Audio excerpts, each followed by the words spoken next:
그리스도인들이 쉽게 범할 수 있는 오류 가운데 하나는 율법은 죽이는 것이라 생각하여 소홀히 여기는 것입니다.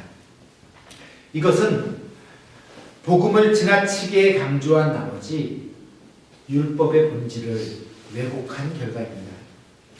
예수님께서는 본문을 통해서 율법은 결코 나쁜 것이 아니고 소중한 것임을 말씀해 주셨습니다. 나는 율법을 폐하러 온 것이 아니다. 나는 율법을 완전케 하기 위해서 왔다. 진실로 너희에게 이르노니 천지가 없어지기 전에는 율법의 1.1핵이라도 없어지지 않고 다 이루어지게 될 것이다. 그러므로 누구든지 이 계명 중에 작은 것 하나라도 버리고 모두를 온전하게 가르치지 않는 사람은 천국에서 지극히 작게 일컬음을 받게 될 것이다. 그러나 율법의 모든 계명을 지키면서 행하면서 가르치는 자는 크게 일컬음을 받게 될 것이다. 너희 의가 서기관과 바리새인보다 낫지 아니하면 결단코 천국에 들어가지 못할 것이다. 바리새인의 기도를 기억하십니까? 세리는 감히 하늘을 우러러보지도 못한 채 엎드려 가슴을 치면서 자신의 죄를 뉘우칩니다. 하나님, 불쌍히 여겨주시옵소서. 긍휼히 여겨주시옵소서. 그러나 바리새인은 당당하게 서서 따로 이렇게 기도합니다. 하나님, 저는 토색, 불의, 간음하는 저들과 같지 않음을 감사하게 생각합니다. 하나님, 저는 심지어 일주일에 2번씩이나 금식하고 또 소득의 11조까지도 철저하게 드립니다. 얼마나 감사한지 모릅니다. 예수님의 결론은 무엇입니까? 제자들이 서기관과 바리새인들보다도 더 열심히 행해야 한다는 것입니다. 행하지 않은 믿음은 죽은 믿음입니다. 죽은 믿음으로는 아무런 역사도 일으킬 수 없습니다. 아무것도 이룰 수 없고 그 어떤 것도 얻을 수 없습니다. 죽은 믿음은 믿음이 아닙니다. 예수님의 요점은 제자들이 말로만 가르치지 말고 행하면서 가르쳐야 한다는 것입니다. 그리고 그 비교의 대상을 율법을 지키기 위해서 목숨을 걸었던 바리새인들로 삼았습니다. 예수님께서는 바리새인들의 행위는 본받지 말되 그들의 입에서 나오는 하나님의 말씀은 받으라고 이야기해 주신 적도 있습니다. 이 두 말씀을 종합해 보면 어떤 말씀이 됩니까? 말과 혀로만 나불대며 사랑하는 척 하지 말고 행함으로 사랑을 증명해 보이라는 것입니다. 그리고 그 행함은 옳은 행위여야 하고 바른 행함이어야 하고 진실과 정직함이어야 한다는 것입니다. 한국의 정치인들을 생각해 보겠습니다. 말들은 얼마나 잘하는지 청산유수와도 같습니다. 말끝마다 민생을 외치고 나라의 안위를 걱정하고 존경하는 국민 여러분이라고 말하고 있지만 그들의 행동은 전혀 딴판입니다. 국민들을 이용하고 무시합니다. 자신들의 안위만을 생각합니다. 민생은 언제나 뒷전입니다. 최근에는 국정의 최고 책임자가 경제 살리기 법안들이 계속해서 미루어지는 것을 보고 그 현실이 오죽이나 답답했으면 다 불어터진 국수에 비유했겠습니다. 말만 있고 행함이 없는 자들은 한마디로 거짓말쟁이입니다. 목사가 거짓말쟁이라면 그가 바로 거짓 선지자입니다. 이것을 가슴속 깊이 명심해야 합니다. 절대로 속아 넘어가서는 안 됩니다. 언어의 유의에 미혹되지 마시기 바랍니다. 말이 아니라 행동입니다. 예수님께서는 그 열매로 나무를 알 수 있다고 말씀해 주셨습니다. 좋은 나무는 좋은 열매를 맺는 것이고 나쁜 나무는 나쁜 열매를 맺는 것입니다. 진리는 단순합니다. 그리고 정직하고 언제나 생명을 살리는 결과로 증명됩니다. 오늘날 기독교의 문제가 무엇입니까? 각종 인터넷 매체를 통해서 기독교 방송국을 통해서 홍수와도 같이 설교들은 넘쳐나고 있습니다. 그러나 생수와도 같은 복음은 찾아보기가 힘들다는 것입니다. 사람들의 따가운 눈을 피해서 중동의 창녀라는 한낮에 그 태양의 고통을 맞으면서도 우물가를 찾아왔던 사마리아 여인은 진정한 생수가 무엇인지를 깨닫게 되자 그 즉시로 마을로 들어가서 예수 그리스도를 외쳤습니다. 믿음은 들음에서 나고 들음은 곧 그리스도의 말씀입니다. 그리스도의 말씀에는 능력이 있습니다.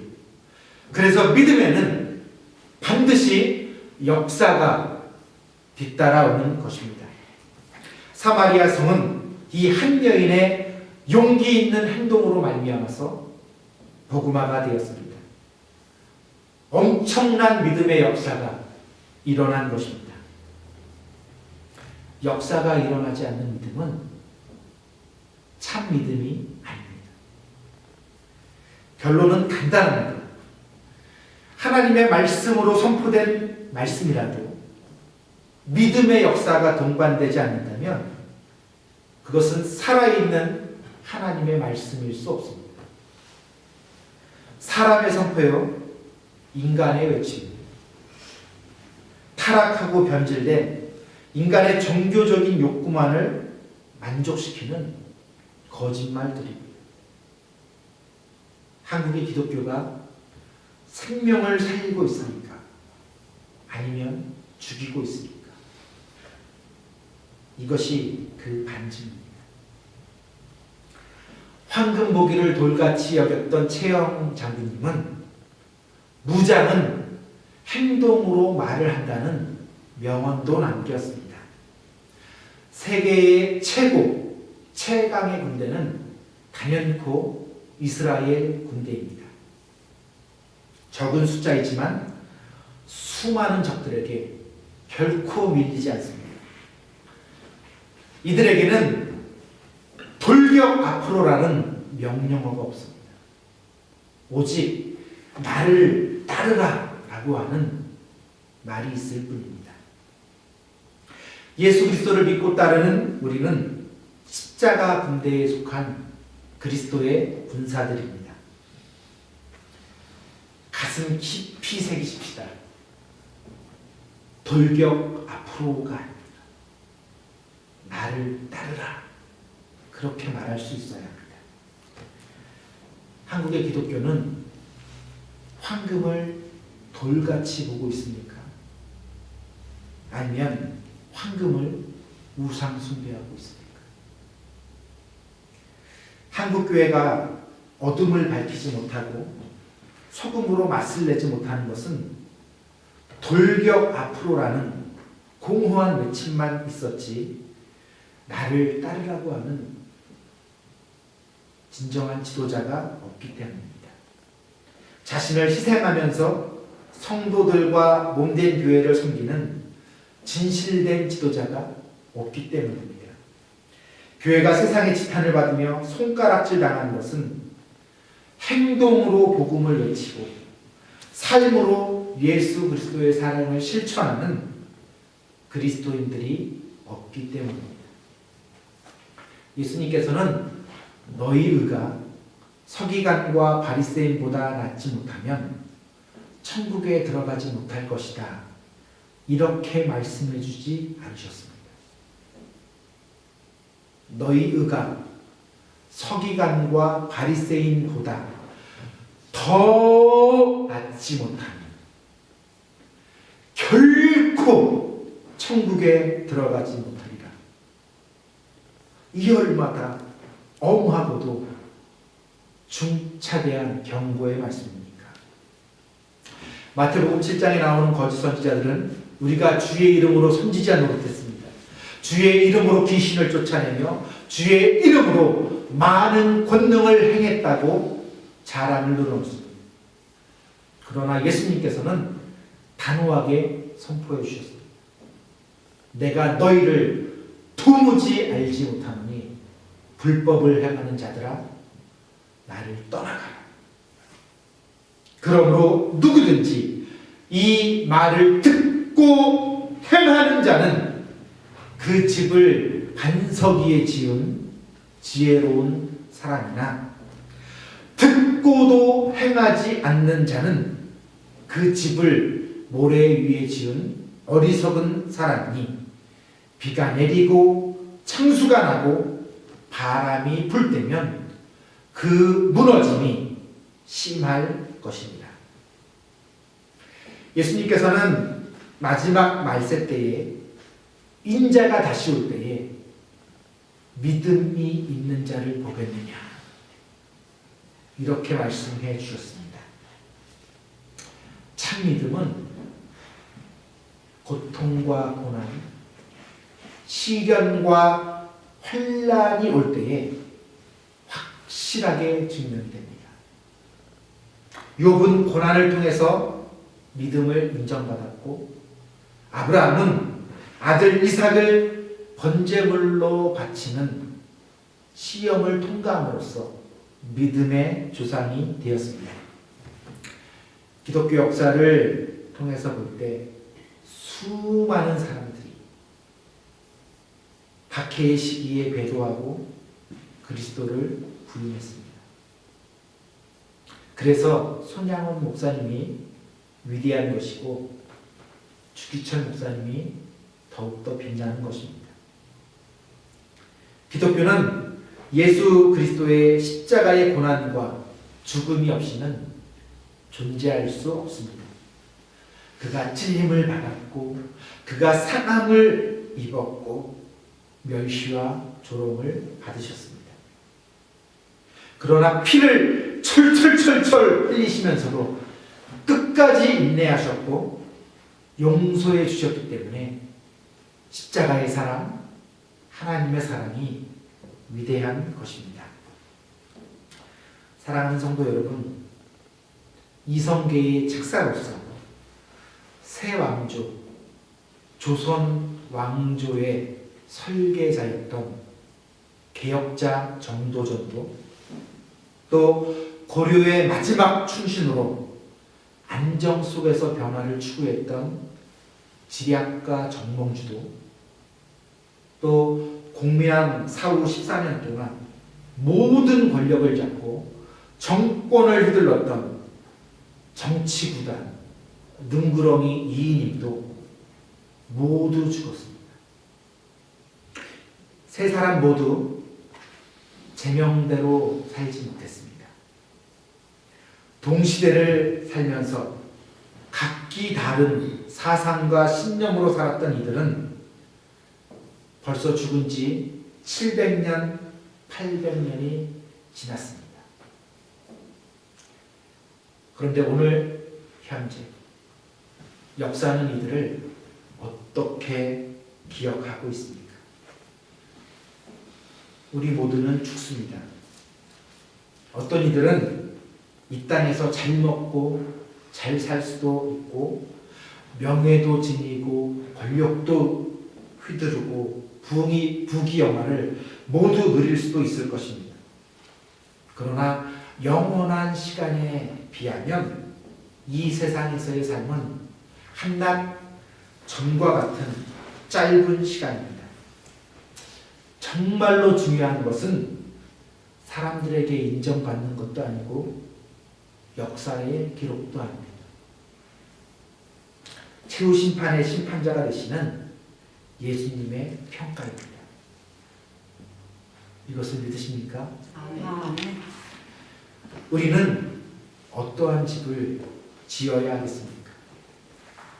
모래 위에 집을 지어야 할까요? 아니면 반석 위에 집을 지어야 할까요? 우리는 어떠한 길을 걸어가야 하겠습니까? 주님께서 걸어가신 십자가의 좁은 길이겠습니까? 아니면 주님을 못 박은 세상의 넓은 길입니까? 우리는 어떻게 복음을 외쳐야 할까요? 화려한 미사역으로 입에 달고 귀에 달콤한 말과 혀로 해야 할까요? 아니면 행함으로써 말을 하는 실천과 진실함이어야 하겠습니까? 교회로 오는 도중에 어머님과 예정이 없이 최일도 목사님에 관한 이야기를 잠시 나눴습니다. 밥 퍼주는 시인으로 다일 공동체의 대표였던, 지금도 대표인지는 잘 모르겠습니다. 최일도 목사님께서 집단 참여총으로 유명한, 참여들이 집단으로 모여있는 588 한가운데서 사역한 거 저희들이 다 알지 않습니까? 처음에 그곳에 들어가서 기독교 목사가 사역을 한다고 하니까 얼마나 많은 박해와 시기가 또 모함들이 난무했었는지 모른다고 합니다.